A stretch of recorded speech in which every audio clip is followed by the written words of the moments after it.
How much for that one? Vincent Marcello's voice cracked as he pointed at the oil painting on the auction house wall. The elegantly dressed auctioneer glanced at the portrait.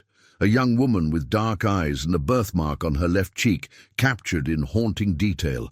"Ah, a fine eye you have, sir. That piece isn't part of tonight's—" "I asked how much." Vincent stepped closer, his hand trembling. He'd seen that face before.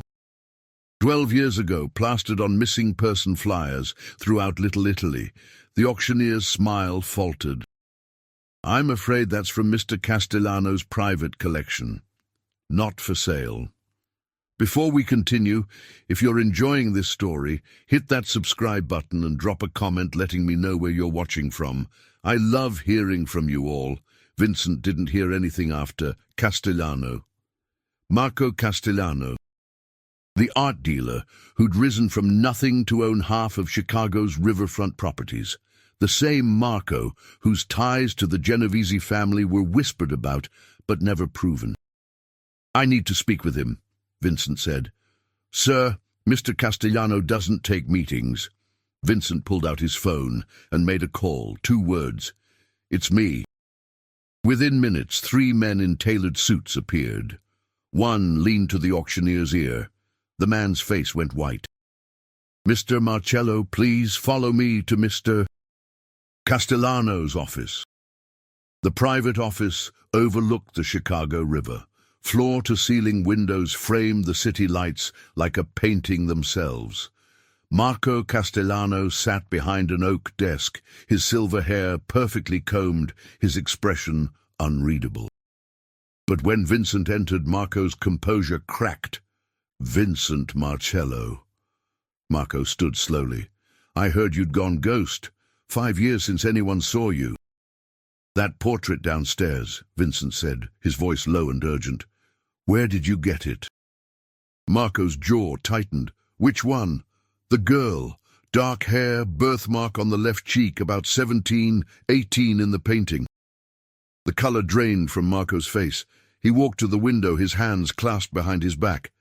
"That's not possible. You couldn't have seen—" "Where did you get it?" Marco turned, and Vincent saw something he'd never witnessed in 20 years of knowing the man. Fear. "That's my daughter," Marco whispered. "Sophia.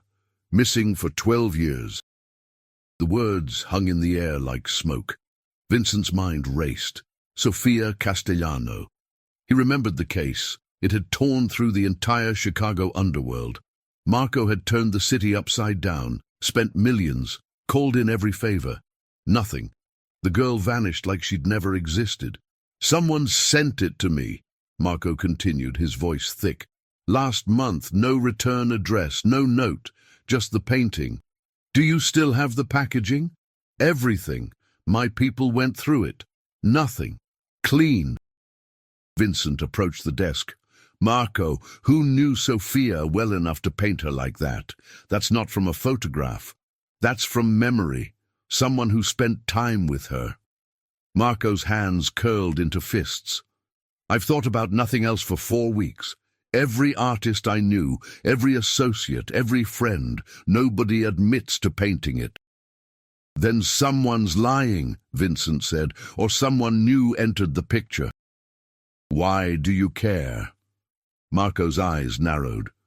"You disappeared after the Torino job. Word was you couldn't handle the life anymore, went straight. Why come back for this?" Vincent met his gaze. "Because 12 years ago I was supposed to pick Sophia up from her art class. Your driver called in sick. You asked me to cover. I said no. I had another job. She walked home alone that day." The silence was deafening. "I've spent every day since wondering if I could have prevented it," Vincent continued. "If that painting exists, it means someone's seen her recently. Someone who knows she's alive." Marco's expression hardened, the mob boss returning. "Then we find that someone. We need to be smart about this. If she's been kept alive this long, whoever has her is connected. This goes deep, Marco." "How deep?" Vincent looked at the city below, remembering all the dark corners he'd explored in his years as an enforcer. Deep enough that they felt safe sending you that painting, deep enough that they wanted you to know. A message, or a taunt. Not available in regular stores. Narrows it down, Vincent said. Who in Chicago orders custom European canvases? Numbers pulled up a laptop. Got a list of 17 importers, cross-referencing with art supply distributors, galleries, and private collectors who've made purchases in the last 2 years. Vincent studied the painting's details. The lighting suggested an indoor setting, warm but artificial. Sophia wore a simple dress, nothing expensive, but clean. Her eyes held something Vincent couldn't quite place. Resignation, hope, fear. Look at her hands, Vincent said. Marco leaned closer. What about them? She's holding something. See that corner? It's deliberately painted out of frame, but you can see her fingers gripping it. The investigator enhanced the image digitally. Could be a book or a sketch pad. She was artistic, Marco said quietly. Always drawing, painting. I encouraged it. Thought it would keep her out of trouble. His voice broke slightly. Vincent's phone buzzed. Unknown number. He answered. Mr. Marcello? A distorted voice, electronically modified. You've been asking questions about a certain painting. Vincent's blood went cold. He snapped his fingers at numbers, who immediately started tracing the call. Who is this? Someone who knows what you're looking for, and someone who can help you find it, for a price. What price? Meet me tomorrow night. Pier 39, Warehouse 17. Come alone. Bring Marco if you want, but nobody else. If I see cops, if I see FBI, if I even smell feds, you'll never find Sofia Castellano. Not alive anyway. The line went dead. Marco stared at Vincent. They knew you'd be here. They've been watching. This was always about getting you to the table, Vincent said.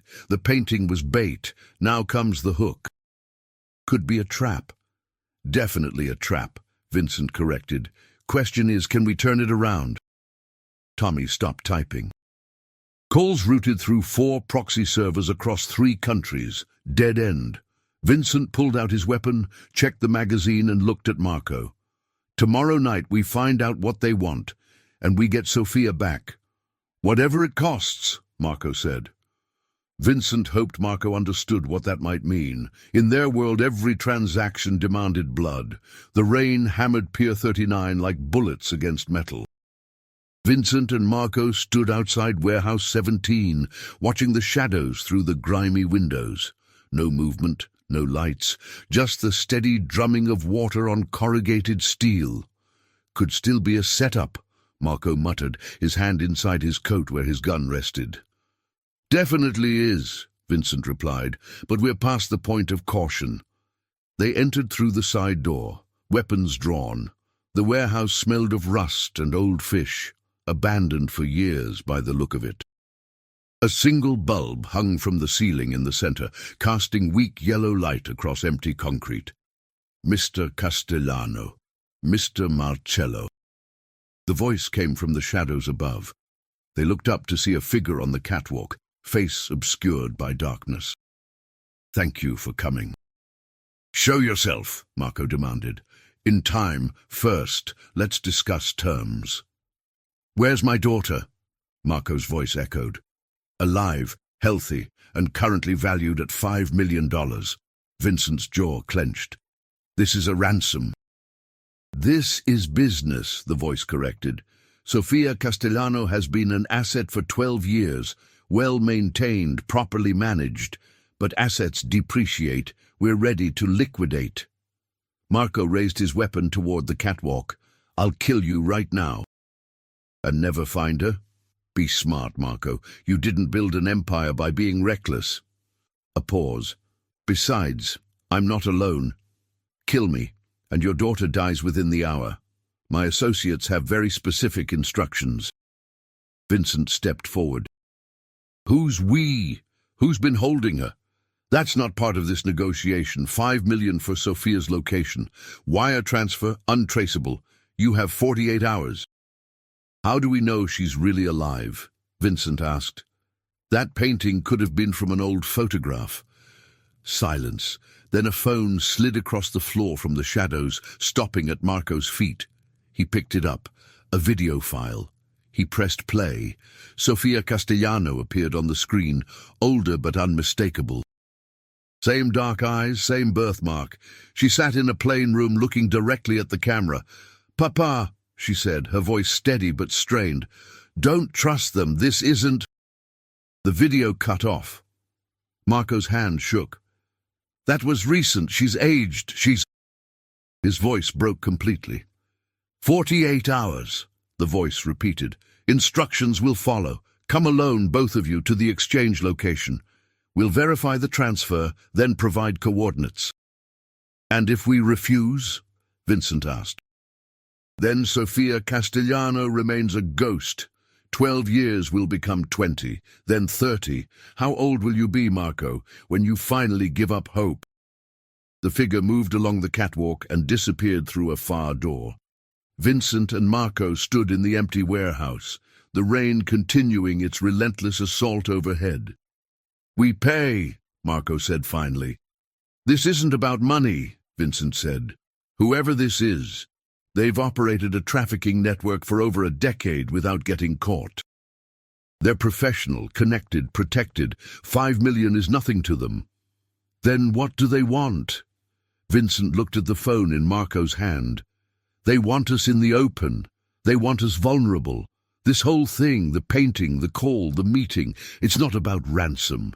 It's about leverage. Over me. Over both of us." Vincent's mind worked through the angles. "You're one of the most powerful men in Chicago. I was the best enforcer the Torino family ever had. Someone wants us compromised, exposed, or dead." Marco's expression hardened. "Then we play along until we identify them. And prepare for war," Vincent added. They left the warehouse, unaware that 3 cars had surrounded the building. Within hours, word would spread through Chicago's underworld. Vincent Marcello was back, and Marco Castellano was hunting something more dangerous than money. The clock had started ticking. Vincent's apartment in Lincoln Park hadn't changed in 5 years. Same Spartan furniture, same locked gun safe, same photos on the wall of people long dead. He poured 2 glasses of whiskey and handed one to Marco. "You trust your organization?" Vincent asked. "With my life. But do you trust them with Sophia's?" Vincent sat down. "Somebody knew where to send that painting. Somebody knows your private office address. This leak is close, Marco." Marco drank deeply, his face grim. "I've thought about that. My inner circle is 6 people. Been with me for decades. Decades is enough time for loyalty to erode." Vincent pulled out his laptop. "We need to approach this differently. Forget the obvious connections. Think about who benefits from exposing us. Rival families? The Cosentinos have been moving into my territory. The Russos never forgave me for the Bridgeport deal." "Too obvious," Vincent said. "This operation is sophisticated. Trafficking networks that run 12 years without detection require police protection, political connections, and international infrastructure. That's not street-level mob work." "Then what are we dealing with?" Vincent pulled up files he'd kept from his enforcer days, cases that never closed, patterns that never resolved. 5 years ago, before I left, I was tracking something. Young women disappearing from immigrant communities. No bodies, no ransom demands, no witnesses. Just gone. "You think it's connected?" Sofia disappeared from a middle-class neighborhood in broad daylight. No witnesses, no forensics, like a magic trick. Vincent highlighted several case files. These girls? Same thing.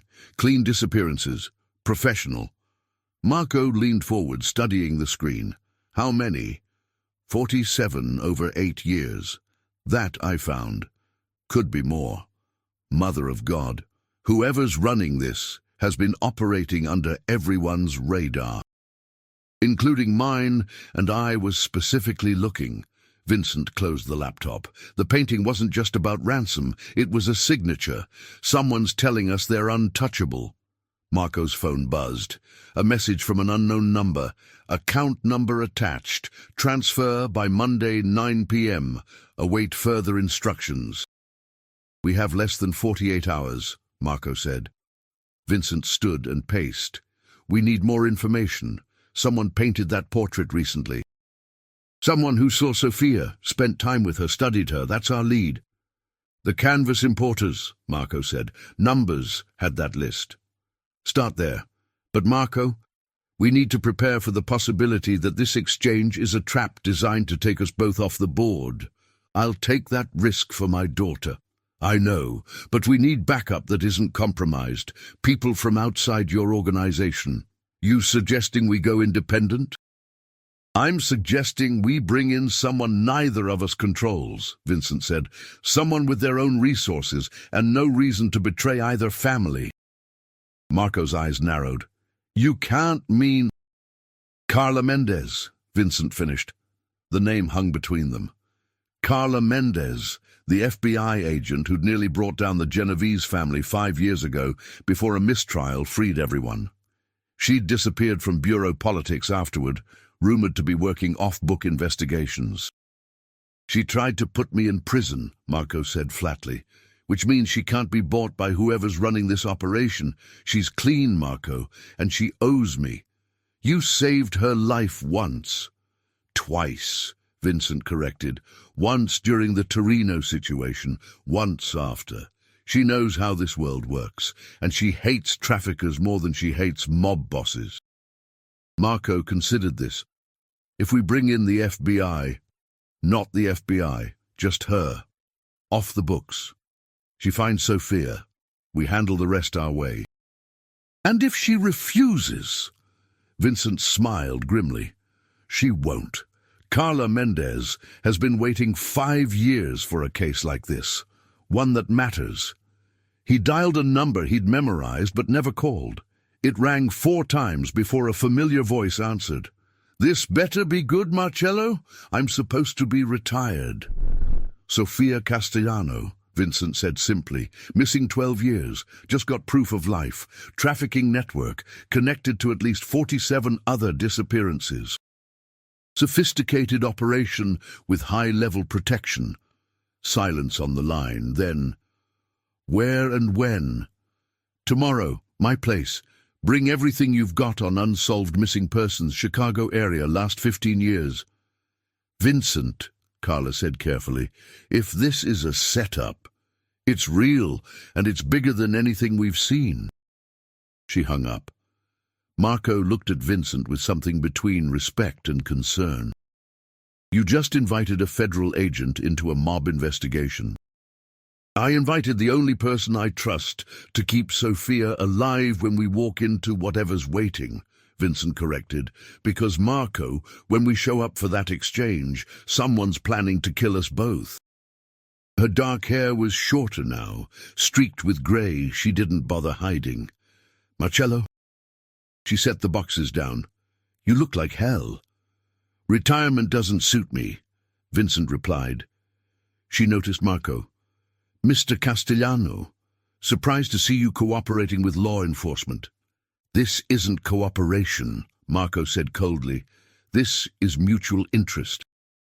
Works for me. Carla opened the first box. I've been tracking human trafficking networks since I left the bureau.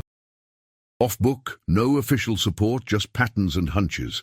Your 47 cases. Try 83. Vincent felt his stomach drop. 83. Across 5 states, all young women, ages 15 to 25, all disappeared without a trace. No ransom, no bodies, no digital footprint after vanishing. She spread photographs across the table. Different ethnicities, different backgrounds, but one common thread. They all disappeared from cities with established organized crime presence. Marco studied the photos. You're saying the mob is behind this? I'm saying someone's using mob infrastructure, protection, transportation, money laundering to run a trafficking operation.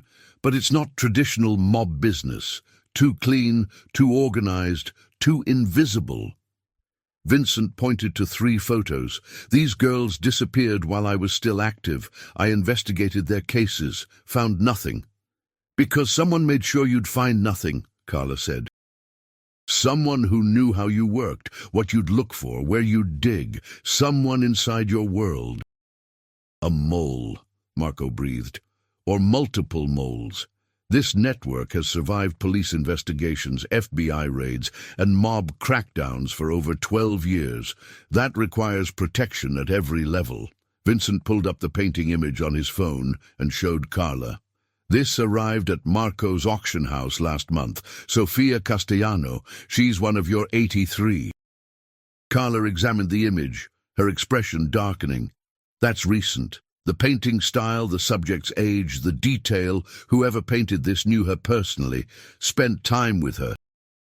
We traced the canvas, Marco said.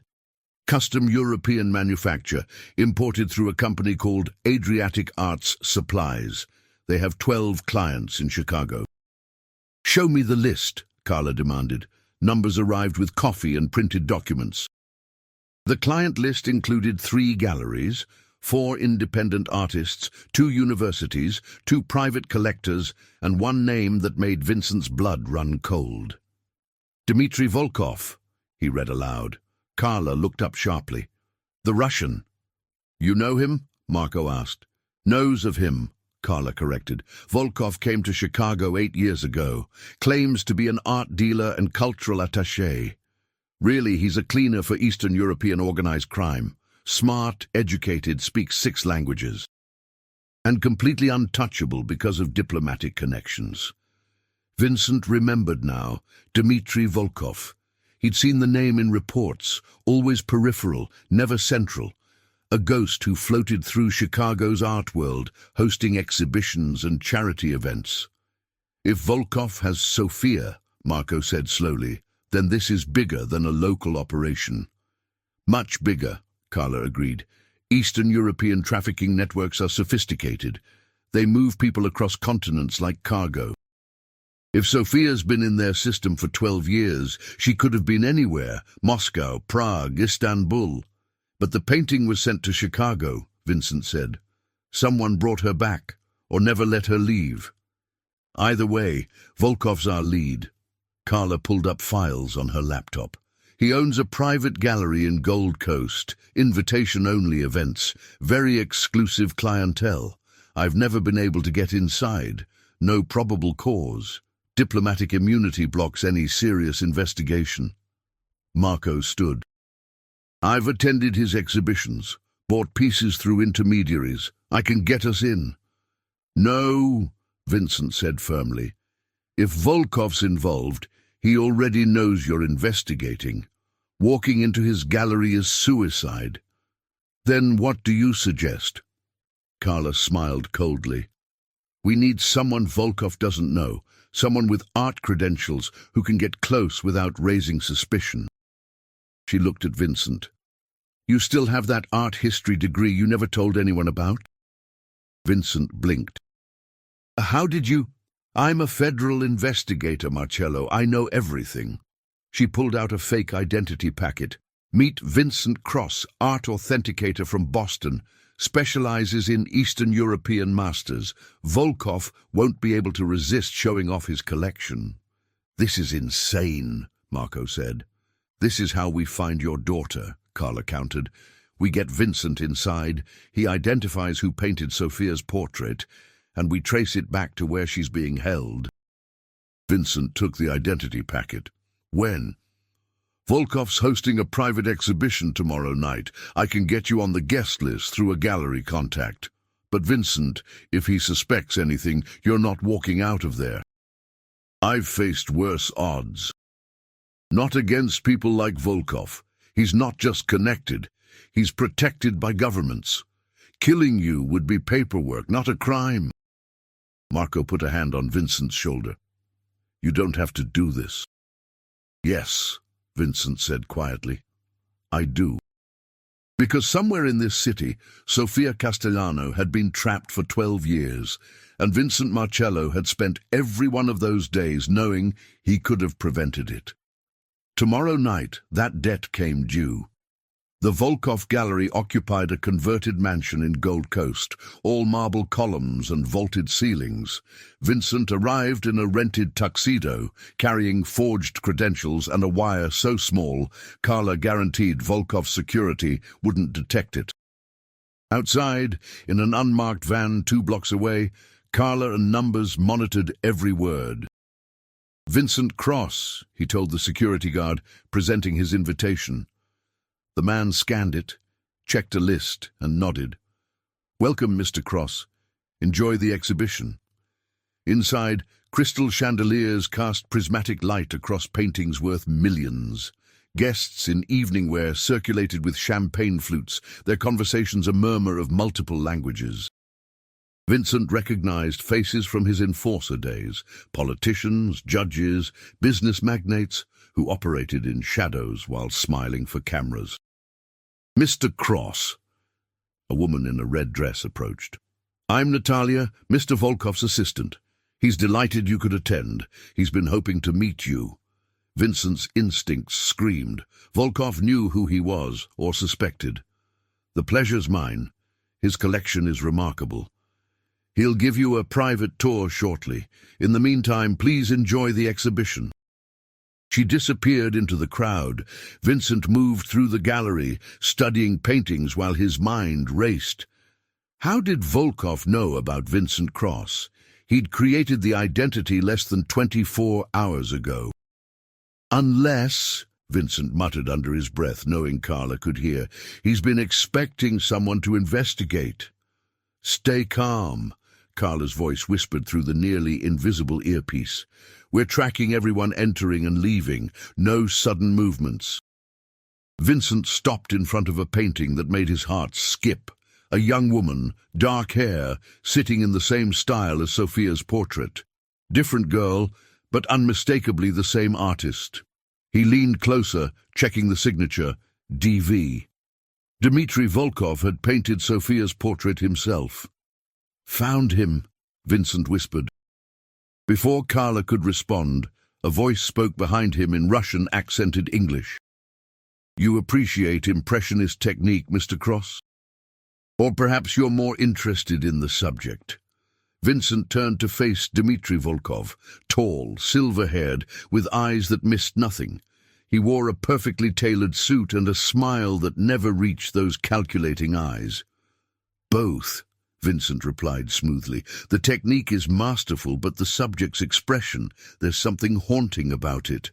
"Haunting," Volkov repeated, tasting the word. "Yes, she was haunting, one of my finest models." "Was?" She moved on. They always do. Volkov gestured to the painting. "I paint from memory now. The originals are long gone." Vincent felt rage building, but kept his expression neutral. "You have a gift for capturing emotion, especially in the eyes. The eyes reveal everything, don't you agree?" Volkov stepped closer, studying Vincent with the same intensity he'd paint a portrait. "They reveal truth, deception, fear." "What do mine reveal?" Volkov smiled. "That you're not Vincent Cross, art authenticator from Boston. That you're Vincent Marcello, former enforcer for the Torino family, and that you're here because of a painting I sent to Marco Castellano." The gallery seemed to freeze. Vincent's hand moved toward his weapon, but Volkov raised a finger. "Please don't. You're surrounded by 12 armed men. You'd be dead before the gun cleared your jacket." He gestured to a private room. "Shall we talk honestly? I've been expecting you." Vincent had no choice. He followed Volkov into a private office lined with more paintings, all young women, all with that same haunted expression. "Sofia Castellano is in this room," Volkov said casually, pointing to a portrait. "And here, and here. I've painted her 47 times over 12 years. She's my masterpiece." Vincent's control shattered. He grabbed Volkov by the collar and slammed him against the wall. Where is she? Volkov didn't resist. You're being recorded, Mr. Marcello. This assault will be documented, but to answer your question, she's exactly where she's always been, here, in Chicago, in a building you've walked past 1,000 times. Tell me where or what? You'll kill me, please. I'm protected by more powerful people than you've ever imagined, but I'll tell you what I will do. I'll give you a chance to save her. One chance. Vincent released him. What chance? The ransom money Marco is preparing? Don't send it, bring it in person, both of you. To Pier 17, Warehouse 9, tomorrow at midnight. Come alone, come armed, come however you want, but come ready to trade your lives for hers. Why? Volkov straightened his suit, smiling. Because Sofia Castellano's value isn't monetary, it's symbolic. Her father is one of Chicago's most powerful men. You're a legend in the underworld, capturing you both, extracting confessions about decades of crimes. That's worth more than money. That's leverage against every family in this city. You want us to confess on record. I want you to cooperate with an international investigation into organized crime. You do that, you provide names and evidence, and Sofia walks free. You refuse, and she disappears forever. Not killed. That would be wasteful. Just moved. A new life in a new country with a new identity. She'll never see Chicago again, never see her father, never be found. Vincent realized the scope. You're not a trafficker. You're intelligence. I'm practical, Volkov corrected. I identify assets, I manage them, and I leverage them when necessary. Sofia has been an asset for 12 years, kept comfortable, educated, alive, because I knew eventually she'd be useful. Now that time has come. If we cooperate, you'll be arrested by legitimate authorities. International court, not American. You'll serve time in civilized prisons, possibly paroled in 15 to 20 years. Sofia returns home. Everyone lives. And if we refuse? Volkov opened the door. Security guards stood outside. Then we're done talking. You'll leave my gallery, return to Marco, and tomorrow you'll both die trying to rescue a girl you'll never find. Your choice, Mr. Marcello.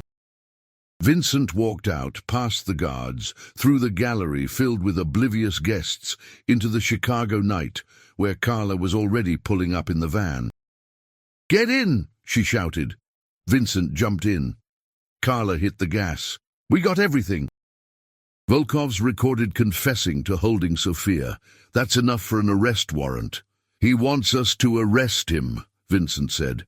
"This whole thing is a setup to legitimize an international prosecution against Chicago's mob families." Carla went silent, processing. "He's using Sofia as bait to flip you and Marco. Get confessions, leverage them against other families, dismantle organized crime infrastructure across the city. Which means Sofia's still alive, still valuable to them. Until tomorrow midnight. Then Volkov's operation moves her, and you'll never see her again." Carla pulled over, turned to Vincent. "We have one shot. We go in hard, full raid, federal and local authorities. Take down the warehouse, arrest everyone. Volkov has political protection. He'll walk. Not if Sofia testifies. Not if we break the entire network." Vincent shook his head. "There's another way. Volkov thinks we'll either cooperate or attack. He's not expecting a third option. Which is, we give him what he wants. We confess. We cooperate. We put Marco and myself on record betraying every mob family in Chicago, and then we use that confession to destroy Volkov's network from the inside." Carla stared at him. "You're talking about ending your life in the underworld. You'd be marked, hunted, killed by every family you expose." "I know. Marco will never agree to this." "He will," Vincent said quietly, "if it's the only way to save his daughter." They drove back to Marco's warehouse in silence, both knowing tomorrow would end with either Sofia's freedom or everyone's death. The countdown had begun. Marco listened to Vincent's plan without interruption. When Vincent finished, Marco poured himself another whiskey, drank it in one motion, and said, "We do it. We trade everything for Sophia." "Marco, you understand what this means," Carla said. "Every family you've ever worked with, every deal you've made, every protection you've bought, all of it exposed. They'll come for you." "Let them come. I've been in this life 40 years. I've done things I'm not proud of. Maybe this is how it ends. Doing one thing right." Vincent nodded. "We need to be smart about the confession. Give Volkov enough to satisfy his operation, but protect the people who don't deserve to go down with us." "Agreed. We expose the infrastructure, not the innocents." Carla pulled up a map of the warehouse district. "Pier 17, Warehouse 9. I've been there. It's isolated, one entrance, easy to control. If we're walking in, we need backup Volkov won't see coming." "He'll expect federal agents," Vincent said. "So we don't use federal agents. We use street-level operators who don't show up on official radar." Marco made a phone call. "I'm calling in my crew, the ones I trust absolutely. They'll position around the perimeter, far enough that Volkov won't detect them, close enough to move if things go wrong." "Volkov will scan for weapons," Carla warned. "Then we go in clean," Vincent said.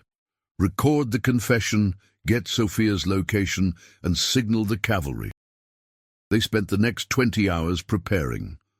Marco liquidated assets, transferred funds, and wrote letters to family members explaining his choices. Vincent packed a go-bag, passport, cash, one weapon, knowing he might never return to Chicago. At 11:30 p.m., they gathered at the warehouse. Marco's crew had positioned themselves in abandoned buildings surrounding the target. Carla monitored from a mobile command post. Vincent and Marco wore recording devices disguised as watches.